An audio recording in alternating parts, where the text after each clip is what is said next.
So you're like, wait a minute, that's a lot of stuff right away. But did you hear? All I want you to really focus on is, did you hear the major scale starting on this pitch? I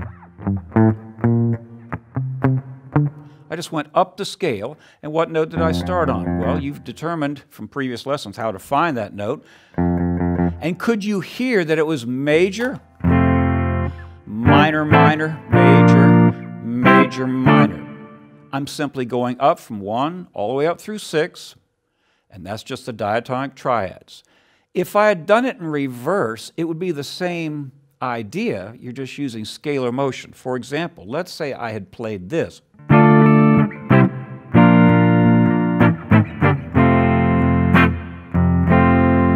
Can you hear how I'm just descending from 6 down to 1?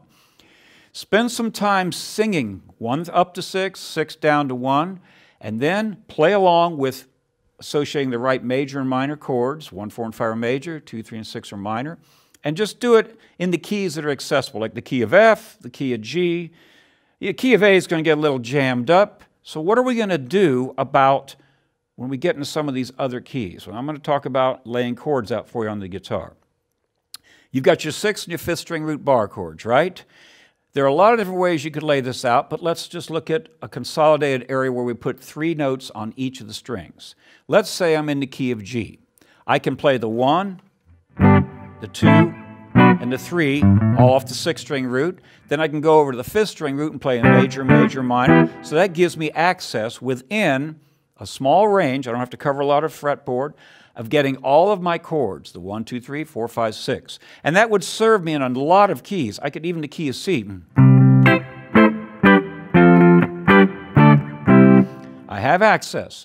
Now in the key of D it's going to get a little jammed up, so you can flip it around and use the 5th string root for the 1, 2, and 3 chords, and then you use the 6th string root for your 4, 5, and your 6 chords.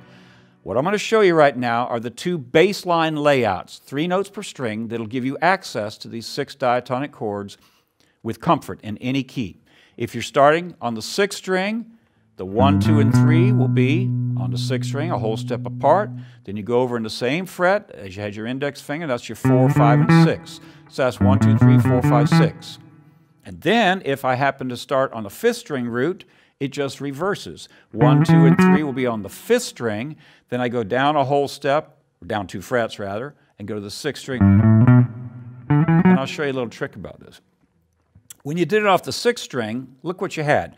1, 2, 3, and then 4, 5, 6. So there's your 1 and your 4. That's a perfect 4th interval, right? The same thing would hold true if I was in the key of C and I started on the 5th string, right? I'd go 1, 2, 3, 4, 5, 6. Remember, the pattern wouldn't change because those strings are still tuned 5 frets apart. But what I need to do, because I'm restricted to 6th and 5th string root bar chords, because I want a nice low bass note, instead of doing this, and instead of going to 4th string root forms, I go down an octave, because you know your octave shapes. You've got a chart that shows you that.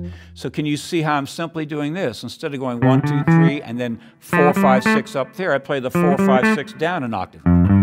Therefore, this is a review.